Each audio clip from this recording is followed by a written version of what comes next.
ಸಾವಿಗೆ ಅನುಮಾನ ವ್ಯಕ್ತಪಡಿಸಿದ ಕುಟುಂಬಸ್ಥರು.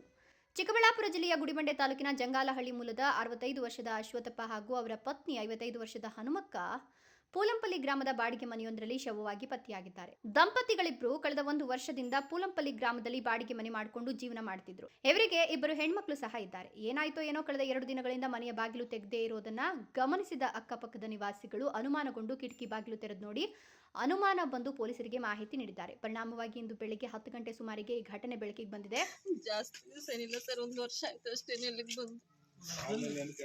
ಅಂತವೇನಿರ್ಲಿಲ್ಲ ಸರ್, ಅಂತವಕ್ಕೆಲ್ಲ ನಾನು ಇದ್ದೆ ಸರ್, ನೋಡ್ಕೊಂತಿದ್ದೆ. ನಾನು ಕೂಲಿ ಮಾಡಿಸ್ ಹಾಕಿದ್ದೇನೆ ಸರ್.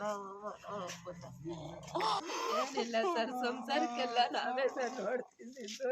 ಏನಿಲ್ಲ, ನಮ್ಮೊಬ್ಬ ಚೆನ್ನಾಗಿರ್ಬೇಕು ಅಂತ ತಗೊಂಡ್ಬಂದಿರ್ಲೇಟೆ ಸರ್. ನಾನು ಏನೋ ಬೇಡಮ್ಮ ನಮ್ಗ, ನೀವು ನಮ್ಮ ಮುಂದೆ ಇರ್ರಿ ಅಂತ ಹೇಳ್ದೆ ಸರ್. ಈಗ ಬಾಗ್ಲು ತೆಗೆದು ನೋಡಿದ್ಮೇಲೆ ಕಂಪ್ಲೇಂಟ್ ತಗೊಂತೀವಿ, ಏನಂತ ಕೊಡ್ತೀರಿ ಅಂತ ಕೇಳಿದ್ರು. ಅಲ್ಲಿ ಏನು ಅಂತ ನಮಗೂ ಗೊತ್ತಿಲ್ಲ ಅಂತ ಹೇಳಿದ್ಕ ಸರಿ ಆಯ್ತು. ಆಮೇಲೆ ಅಲ್ಲಿ ನೋಡಿದ್ಮೇಲೆ ತಗೊಂತೀವಿ ಅಂತ ಹೇಳಿದ್ರೆ ಸರ್, ಏನು ಹೇಳ್ತಿರ್ಲಿಲ್ಲ ಸರ್. ಫೋನ್ ಮಾಡಿದ್ರೆ ಅಮೌಂಟ್ಗಾಗಿ ಮಾಡೋರು. ಪೆರಸಂದ್ರದಲ್ಲಿ ಒಂದು ಅಂಗಡಿಗೆ ಡೈಲಿ ಆಗ್ತಿದ್ದೆ ನಾನು, ಅಷ್ಟು ಬಿಟ್ಟರೆ ಇಲ್ಲ ಕೂಡ ಅಮೌಂಟ್ ಆಗ್ತಿದೆ ಸರ್. ವಾರಕ್ಕೊಂದು ಟೈಮು ಅವ್ರಿಗೆ ಹುಷಾರಿಲ್ಲ ಅಂದ್ರು, ಇಲ್ಲ ಮನೆಗೆ ಏನ್ ಬೇಕಂದ್ರು ಪೆರಸಂದ್ರದಲ್ಲಿ ಒಂದು ಅಂಗಡಿಗೆ ಆಗ್ತಿದೆ. ವಾರಕ್ಕೊಂದು ಟೈಮ್ ಬರ್ತಿದ್ರು ಅಲ್ಲಿಗೆ. ಅವ್ರು ಚಿಕನ್ ಬೇಕನ್ಲಿ, ಮಟನ್ ಬೇಕನ್ಲಿ, ಏನ್ ಬೇಕಂದ್ರೆ ಅಲ್ಲಿಗ ಅಂತ ಹೇಳ್ಬಿಟ್ಟು ಆಗ್ತಿದ್ದ. ಅಷ್ಟು ಬಿಟ್ರೆ ಬರೀ ಏನು ಹೇಳ್ತಿದ್ದಿಲ್ಲ ಸರ್. ಅವ್ರು ನನ್ಗೆ ಅಲ್ಲಿ ಬಂದು ಅಮೌಂಟ್ ಇಲ್ಲ,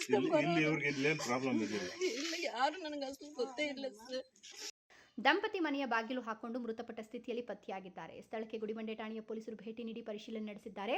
ಸಾವಿಗೆ ನಿಖರ ಕಾರಣವೇನು ಎಂಬ ಬಗ್ಗೆ ತನಿಖೆ ಹೊರಬರಬೇಕಿದೆ.